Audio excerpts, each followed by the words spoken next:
to your phone. Do you break wind in front of each other? I started on the word.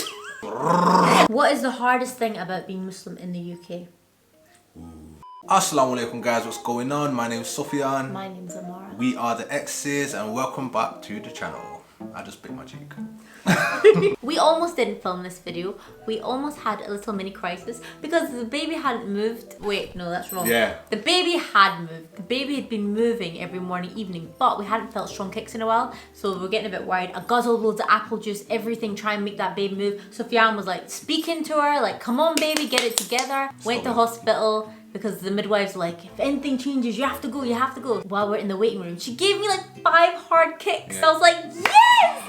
Well done, baby girl. Finally pulling her weight, gosh. Alhamdulillah. So we are ready for the video now. And to get it started, guys, this amazing, romantic, beautiful Q&A, we have, oh, a sexy candle. Sexy candle. Oh, so sexy. See the vibes. Lang lang. Yalang lang. I didn't mean any offense. I was just saying it the way it's spelled. Yeah. Do you notice that I also put perfume on? Yeah, To be romantic. It's the one you spray and you have to go So to the that toilet. we're, That's no! right. So we're going to do a relationship Q&A today with all the questions that you guys have sent in. A lot of people have been sending us questions, asking for advice on this and that. And I know what some people are saying in the comments. They're not therapists. Go online and go and seek counsel. Ask a therapist. Well, I'll have you know, we actually both studied psychology at a university. We're both education teachers. And I can't do it the way you do it. You push her down. And I am actually a trained dialectical behavioural therapy practitioner and a speech and language therapy practitioner. So maybe we are qualified. But today we're just going to do a little Q&A. Yeah. Okay. So we to get us started, let's get in there. Let's get in there a bit. We're also going to try and do it as quick fire as possible. We struggle with quick fire, but this is quick fire this time, trust me. This intro was meant to be like 10 seconds. First question, what do you miss the most about being single? Ooh.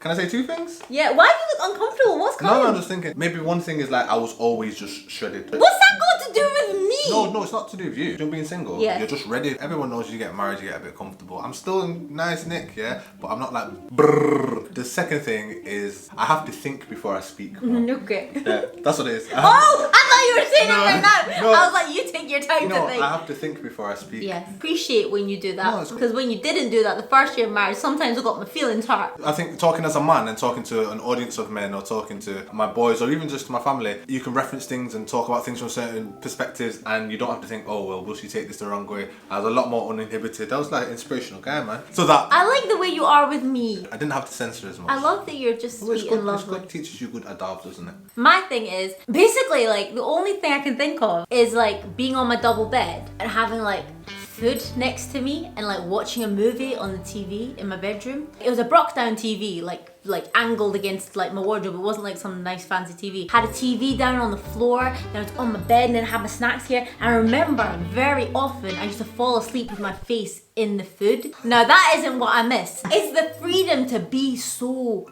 slobby and so, like, Did you hear that as well? She said broke down. You see the Jamaican in me is coming on there. She started speaking some That's good. Jamaican? Yeah. What annoys you most about your spouse? Me first? Yeah. Do you wanna go first? How many you got, bro? I hate when she drinks milk out of a glass or coffee out of a glass or eats food even actually. She doesn't rinse her plate. Wow. Nah, it jars me. It jars me so much. It makes him so Because angry. obviously here there's no dishwasher. There's not even like the option for a dishwasher here. So I have to scrub everything. Because I'm pregnant and I'm resting. It's not because of that. She doesn't rinse her pots. And she's always late. That's 2 things! Okay. Only one thing annoys me about you. Do you know what it is? No, go on. You really don't know? No, go on. Is you're so freaking addicted to your phone. Oh my god, don't even say anything. Don't even say anything. This is Sufyan all the time. Oh my god, bro. Like it's like watching a movie and he has to go like this. And he's not even speaking to anybody. He just has to. He's got a thing where he has to scroll. Literally, we'll be doing something together. We'll be like spending time together and he has to go. And his phone never dies. Even when he's editing a video, he'll be like, Because I need a break. just like I agree to that. disagree. Whatever. He's too addicted to his phone. What is the hardest part about marrying somebody from a different race? So we all know that my mum's Pakistani, so I'm half Pakistani if you want to say half Pakistani, although I'm full Pakistani. Watch the ethnicity video. I think the hardest thing is going around Pakistani people, and I don't mind it, like I'm cool with it, but just the looks and just the interacting, you know what I mean? Yeah. I think that's always a bit it's a bit awkward. It can bring something up in front of you. It makes me grab a tighter and that and say, shut up, man. But I hate it. it's just not. It's just that's not great. I think for me, I want to get to like, especially when we got married, I want to get to know you so much, like every part of you so much. And I feel like I do have access to getting to know you, you know, in all areas, alhamdulillah. I got to meet so much of your family and stuff. But I feel like I don't have that much access to your Jamaican side. Like I have access to your dad and stuff and your like dad's brothers and sisters, but I've not been able to meet your grandparents. And I've not been able, like, I'm not in a position right now where I can just fly off to Jamaica or something. Do you know what I mean? So you'd like to immerse into the culture? Yeah, like I feel like the most I get to immerse is really eating Jamaican food, which I really enjoy. But it's just like very surface level, and it's part of you and so much part of like you every day. You bring your Jamaican references into everything. So I feel like I wish I could immerse in it more, and maybe there's things that I can do to do that, but that's hard. I think that's a nice part. Invite us to Jamaica. Somebody shout us. Invite us to Jamaica. After I've had the baby. After. Do you believe in soulmates? Yes and no. I think I spoke about this in another video. Did we do this already? There's a saying in the Quran that says, I created you in pairs, and a lot of people say that this means you were created with your soulmate and the souls were in heaven together, and I don't believe any of that. Obviously you can believe what you want, but I don't believe people were created like that. I believe the pairs is talking about man and woman and a partner for you. If people die single, then where's their soulmate? If people get married and get divorced, or was that your soulmate? No, it's somebody else, but you never got married again. So I do believe in soulmates. I believe in like predestination. I feel like I understand it though. So I feel like you've got 1,000 possibilities, or maybe 100,000 possibilities, depending on where you go. It could lead you to any range of women or partners, and that person would be your soulmate. So do you believe that your spouse is your soulmate? I think that's what soulmate is. In this timeline, yeah. I think there were so many different options of things that I could have done. You know, this is the one that was meant for me. That's interesting. I didn't even think of it like that. What about you? I feel like no shade to yours. At first when it's soulmates, I'm like, nah, but then I'm like, no, I do, because I feel like sometimes you can, this sounds really lame, I feel like sometimes you can connect with somebody and bond with somebody and it's inexplainable and you don't understand why you're so drawn to that person and you just have so much love for that person. Like, you know when sometimes you can meet somebody and you just have so much love for them and it's inexplainable because you don't really know them enough. You've not had enough experience with them to have genuine like love. But there's something inside. And I always take it back to like Islam. I always think like Allah is pulling me towards like that person, or there's something beautiful about that person to you. And sometimes I think, oh, it's Noor and it's like lighting them from like belief or God or something. And sometimes I think maybe it's a soulmate thing where your heart is just drawn to certain people and you just feel it so strongly and it's not very explainable. What is the hardest thing about being Muslim in the UK? I'd say personally, being a teacher. Yeah. Obviously you've got kind of like the futures of kids in your hand, the way they think, and obviously I work in a setting with vulnerable children. When the narrative or the kind of curriculum or the things that you're being told to push disagree with what you believe or they clash with what you believe. So for instance, I'll just give an example about sex. I shouldn't be encouraging kids to have sex, but let's do a class on sex education, and you're teaching kids how to have safe sex, and I'm like, well, you should be discouraging them from having, so certain things like that. And it's very specific it's not even like, oh, you can teach in this and you can teach in the other side. It's like, you're only allowed to teach this side of it. You have to tread that line very carefully. And then on top of that, can I just elaborate? We're in this working world where you work 9 to 5 and you do what you do and stuff like that, There are rules in Islam. There are ways that a man's meant to conduct himself. You're not meant to be alone with certain people. You're not meant to be touching people. You know what I mean? There's certain things that you don't do, and I think that the workplace forces you to be in these situations and you just kind of accept it. And it's like, oh, well, this is just what I've got to do. We have to compromise our religion so many times. Recently, I don't compromise and I can't sell myself out. You've done really well though, haven't you? Alhamdulillah. Alhamdulillah, Allah's made it easy for me, but I think that's the hardest thing for me. I think that for me, that answer will change a lot depending on like what phase of my life I'm in. Right now, I can only really think of like one thing. When I go to the gym with my husband, if I wasn't with my husband, I think I wouldn't care, innit? When I'm going to the gym with my husband, I really notice that everybody looks very naked. Like the fashion in the gym now is literally, you can see everything, like everything. And then it's not just that, it's the fact that the movements you're doing in the gym are very like pornographic. Like you're clenching, you're pulsing, you're like, you know, it's very like, there's something very porny about it to me. Going to the gym with my husband feels really uncomfortable sometimes. Like it just makes me not feel nice because there's no other situation that we're ever in. Like for example, if that comes up on TV, we turn the TV. You know what I mean? Like, Yeah, yeah. there's no other situation where it's like so in your face. Do you trust me in the gym? Yeah, I fully trust you in the gym. Like, Sufyan's like not interested, and he's very like looking at his work. But he's a good looking guy, mashallah. And I've seen girls try it with him sometimes. Like, we don't work out next to each other, especially when I'm pregnant.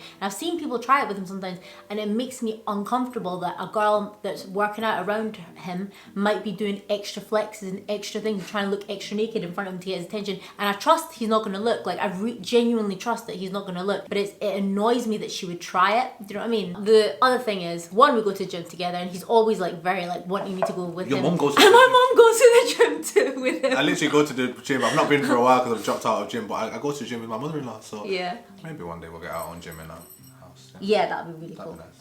Are you worried about raising your kids in this education system? Yes, yes, yes, Yes. yes. Being on the inside, having looked at, worked in numerous schools. Yeah. Personally, I would not send my kid to a single school that I've ever worked in, a single school I've ever been to. I just wouldn't do that. So, alhamdulillah, I mean, we're both in education. And our parents are both in education. Yeah, And education. your brother. My brother's got a master's, my sister's got a PhD, my other sister's a head teacher. I feel like between us, inshallah, we may be able to just homeschool our Yeah, well, children. the plan has inshallah. always been, inshallah, to homeschool Yeah, our that would children. be good. So, Yeah, inshallah, may inshallah. Allah make it easy for all of Yeah. us and all our children, but we'd like to homeschool. That's Yeah, kind of inshallah. like the plan. Yeah. What's one characteristic of your spouse they have that you wish you had? Easy. Amara's got loads and loads of beautiful characteristics, like more than anybody else I've ever met in my life. Yeah, alhamdulillah, what a lucky man. Yeah. This isn't, of course, I don't know if this comes from a lack of awareness, yeah, or something, but I love how uninhibited you are. Yes. No, but no, you're your pure self. Yeah. And sometimes I feel like you'll walk down and touch the flowers and you'll have magical moments and things like that, and you don't care about being your full authentic self. I'm not a fake version of myself, but a lot of times I'm thinking, oh well, can that person hear me? And I'm a private guy, and I guess growing up the way I did as well, in the environment that I did, you had to be private and you had to be closed up because people use that against you. You know what I mean? But I wish I was a little more uninhibited. You know, everyone's got their own complexes. I feel like if I just had that from her, these superpowers, and I could just authentically be me and not care, then alhamdulillah, maybe I'd be like I'd be a force to be reckoned with. That's part of the good thing about marrying someone is you can lean on them and you can steal their characteristics, their positive characteristics, and use them as your own armor, you know? My answer is, I'm not being a kiss. That word. Booty kiss. I'm not trying to hype him. A brown noser. But Sufyan, mashallah, has a lot of qualities and characteristics that I always think, I wish I did that more. But something that I think that I struggle to do, that I always wish I had that, and I use it of yours a lot, is you're so good at thinking outside the box. And not just like ideas creatively, I mean like you're so good at seeing from other people's perspectives, and I can't do that very easily. Oh yeah, like empathy and things like that. Some atrocity has happened, and I'm just like, how could that person do that? And Sufyan can give a fully empathetic side of what's going on, and then he can also see the other side. He's really intelligent at knowing behavior patterns of people and being able, and he's always right about the mashallah. Like, I guess it's psychology, that basically you're really good at understanding the motives of people, and I think that really helps. Like when you're anxious about a situation, or if you have a negative interaction with somebody, it really helps to understand where they're coming from. And sometimes I cannot do that. Dialectical behaviour therapy. You want some session? Shout me at me in the comments. Do you break wind in front of each other? I started on the word. If I didn't break wind in front of Amara, I would spend 80% of the day in another room. I break wind a lot, yeah? Yeah, you do. There's You're so handsome. You can do anything, There's mashallah. so many videos, yeah, where in the edit. Just in between this one. And sometimes he wants to leave it in. I'm like, no, I don't think the audience is Yeah. ready for that, Sophia. I think I've got the record for the longest pup. I know some people might find it gross, but sometimes, you know, your husband or your brother or like any guy in your life, the joy they get from breaking wind, or the expression they make, or the shock they get after, it just makes me laugh so much. Do I ever break wind in front of Sufyan? Do you want to ask me whether she does? Or is it asking her? Yeah, let's ask you. Does she ever break wind in front of me? I genuinely wouldn't know. That's the correct answer, Sophia. Well done. What lesson took you the longest to unlearn?